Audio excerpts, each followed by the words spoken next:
I started Make Your Life Epic out of kind of a guilt almost. People wanted to do lunch, people wanted to meet for breakfast, people wanted me to respond to their email, and I found I just ran out of time.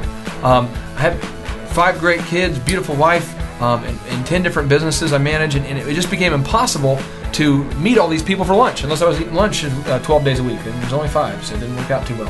At Make Your Life Epic, entrepreneurs and aspiring entrepreneurs can find the absolute best business resources available. If you're looking for business coaching, you want someone to fly out or come out to your business and work with you hands-on, you can do that. Website optimization training, sales coaching, motivational training, information on how to form an LLC, how to get properly insured, how to account for things properly. It's all here at Make Your Life Epic. You can start living a life of abundance and start pursuing your dreams right now. All you need to do is contrast where you want to be versus where you are. And we're going to teach you the action steps to get there starting right now.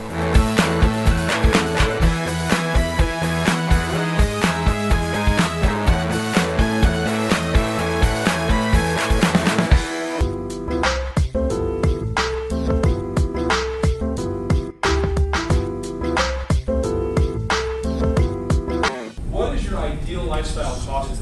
What will it cost you to live out an ideal lifestyle? Think about. So let's think real quick. Let's write a number down just so that we can have something we're working on. Write down a number of what you want your gross sales to be 12 months from now, if this works. Because I'm going to teach you very specific action steps that'll help you. But just write down that gross number. No one else will see it, just for you. I just want to know. I just want you to be able to decide whether this was successful for you.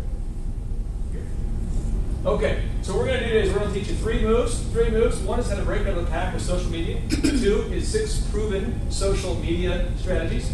And 3 is how to turn those clicks into cash. So people love to do things that other people are doing. In the 1960s, who remembers the 1960s? 1960s, there were these guys that had kind of shaggy hair. They landed here from England. Okay, and a lot of people didn't know who these people were. In fact, no one knew who they were. And their names was John, you got Paul, you got Ringo, you got the guys. What happens is the plane lands. When the plane lands, no one's there, and they go, publicist says, I don't think that the publicist says, I don't think this is a good thing. There's a book called PR 2.0 by Michael Levine where you can read this story. Michael Levine. So what happens? L-E-V-I-N-E. So the plane lands, and he says, just take off, fly back. That didn't go so well. So he goes to the local high school, and he says, I need all the cheerleaders and all the kids to hold up signs and to scream the names of the people on the signs. The high school kids say, who are these people? Don't worry about it, just scream it. We're on TV. We're on TV? Oh, okay. So the camera pans. John, Paul, they get out. You know, they're cheering. Then they take the picture, they put it in the news, and it says, Beatlemania is here. Then the Associated Press sees it and goes, Beatlemania is here. And then, Beatlemania. Another guy, there's a singer, he's a lounge singer. He's handsome guy, but really had no confidence on the stage yet. He was handsome, he had a little charisma, but he had struggled with getting charisma like on the stage. And they said, his publicist says, this guy's got a problem. Well, we need to build his confidence. Well, how can we do it? Let's have girls scream when he performs. Let's have a girl faint. Sinatra, his publicist paid to have women scream. Okay, so if this works, why does everyone do it? There's 2 reasons. 1, most people are uncomfortable doing something they've never done before. When I got asked to do public speaking for the first time by the SBA, I had never spoken to a group of people when I wasn't behind a DJ booth and saying jokes. So I'm like, I'm going to have to say something sincere. You know, because I'm so used to making ridiculous jokes. And I was like, oh. So it's uncomfortable, right? The second is it does require diligence, which Jerry West, NBA Hall of Famer, says if you only work on the days you feel like working, then you won't get to the Hall of Fame. So it's a deal where like we have to do this even though we're not feeling, you know what I mean? It's new to us. It's new. Okay, let's go. All right, so move number 1 is you have to define your purple cow. This is the stuff I think is kind of fun. I'm going to give you a whole bunch of examples, and then hopefully one of them you'll get a big idea. This is for your business. It's for your life to help you get to your goals. I cannot tell you your purple cow, but you need to have a purple cow. This is what Seth Godin says. Who's Seth Godin? He does case studies of super successful companies, and this is what his observations are. He says, if your offering isn't remarkable, it's invisible. No matter how much you spend on well-crafted advertising, your offering must be remarkable, or the buyer, me, the buyer, am I going to make a remark about it? If not, then you're average and you're invisible. Am I going to make a remark about it? Am I going to comment on it? Think about in your business, what is something you can do I'm going to show you 3 other people today who are absolutely financially hitting home runs, who are not doing anything differently than all the things you already do, and then doing these new things. They're just added a couple new things, and that's how they're making their money. And this life is not about reading USA Today and seeing other people do it. We want to be in USA Today, right? We want to be the ones they're writing about, you know? And I want to show you an example. This morning, I was looking for PR to show you guys. Anybody here been to Las Vegas in the last 2 years? When you think of the Palazzo, do you think of a environmentally friendly, green, environmentally neutrally, I mean, it's like a neutral carbon footprint when you think of these big hotels with the big lights? What comes to your mind when you see a hotel with all the lights? Waste that power bill. Who here, which one of you guys has actually thought that? You're with your wife or your husband and you're touring and you're like, look at all the lights, I wonder what the light bill must be. Yeah, you're entrepreneurs, you have that problem.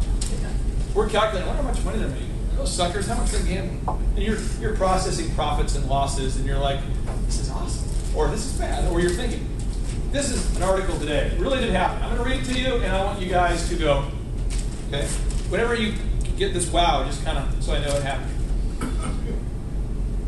The 50-story complex achieved an unlikely and lucrative milestone after opening in 2008. The Palazzo, a powerful organization, was declared, or a powerful private organization declared the Palazzo an environmentally friendly green building. The world's largest at the time. In fact, they won a $27 million tax break over a 20-year period for including the following things: bike racks, a room card that tells guests when towels to be replaced, landscaping that does not use grass, which local laws prohibit anyway, and a preferred spot for fuel-efficient cars. So I ask you... $27 million for that. Yep. Here's the deal. Here's companies that grew, and we're going to get through it. Tom's Shoes. Who here has bought Tom's Shoes or knows what Tom's Shoes is? Sir in the back. What does Tom's Shoes do?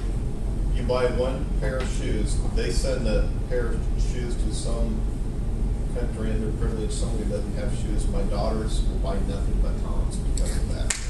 Okay, that's example number one. How much have they spent on advertising? Zero. Was that the idea that they used before they became famous? Or did they become famous first and then come up with that idea? I never heard of it until my oldest started buying Tom's, and she heard about it from another friend, and I don't think I've ever seen them advertised. That's right. The owner of the company, buy in the stores. the owner of the store came up with the idea from the very day one, for PR reasons, and because he sincerely cared about kids, that they, for every time they sold a shoe, would give a pair away. No advertising. Okay? Another example. 2 college kids wanted to start a restaurant. They both liked golfing. But both of them didn't like waking up before noon because they were usually drunk. They started a restaurant. This restaurant was struggling. They decided, you know what? We need a purple cow. People like yourself coming up with an idea. They said, bro, what if we had like an Australian theme? Why? Bro, I read this case study. It's called the Service Profit Chain. It's a Harvard case review case study. Bro, it's like kangaroos, kind of talk funny, you know. Good day, mate, you know. Bobby. All right, dude. Let's think. A couple days later, all right, we're doing it. So now we have Australian Steakhouse. There's no other Australian connection. It was just. Now, why did they become famous first and then come up with the Australian theme, or was that why they became famous? You see what I'm saying in this? Now, I call this spiritual hitchhiking, but think about it for a second. You stand in front of this hotel, thumb out. No one pulls over, no one pulls over. About an hour later, some guy pulls over. What's up, man? You seem to be dressed okay. You're probably not a pillager or a rapist. Where are you going? I don't know. Okay, well, I'll leave you here. Now, if you say, where are you going? Hollywood. I can't go. Next guy. Hollywood. Next one. Okay, I'll take you halfway. You're eventually going to get to Hollywood. Just throw that out for you, okay? The world cannot conspire to help you if it doesn't know where you're going. What is your cause? What are you about? What's your purple cow? Are we the best? Are we the cheapest? What the heck are we? Let's figure that out. Let's go with our purple cap, okay? So in the context of your business, what is something that you could do that would be, I'm just trying to give you ideas because you can do whatever you want, but it has to be memorable. So if I owned an appliance store, this would be like my plan B, and hopefully someone would come up with a better option. But I would say, we're going to be the greenest, and so I'm going to start wearing like chia-like clothing that actually grows. I'm going to have one person drifting around, and he's going to wear like a green suit and then greet people, and we're going to give them like organic food samples when they walk in. And people will talk about it. You know what I mean? It'll be something where they will actually talk about it on the news, and it'll become a thing. People will go, have you seen the big chia guy? And it'll start to be, do people remark about it? Okay? So on social media, what could you do that's going to get the woman to comment on Facebook or to talk with the other women in a way that generates that conversation? Does that make sense? Everything I'm going to teach you today is 100% free. And so I am a big non-believer in doing battle with battleships with some of the weapons that we have. And I'll give you kind of how I look at it. In small business, we're competing against a huge store, aren't we? We have small margins, and we're competing against the juggernaut. And the juggernaut can spend $2 million over the holidays on ads. Have you had this happen in your town? And they just and they just unload this huge, massive cannon at you. And then we're there with like a BB gun, like, you know what I mean? But David did beat Goliath. So I'm going to use my slingshot. I'm going to get up close, and I'm going to win, and it makes the big guy mad. Does that make sense, though? We are David going against Goliath here. Okay? So if you type in elephant in the room and you look it up, it's in Tulsa. We are within 4 miles of the sports clips. The sports clips place. We have Top Cuts. And these guys charge on average about $9 per haircut. Okay, $10. They do little specials like come in, $5 cut day. And so it's a different niche. We don't want everybody. We just want the likely buyer. Okay. For the DJ business, we don't want everybody. We just want the bride who's getting married and has a venue. So I'm asking, you've got a target or a likely buyer. The local media is the same in every market. It's the same. It's like everywhere, same place in America. All the suburbs are kind of the same.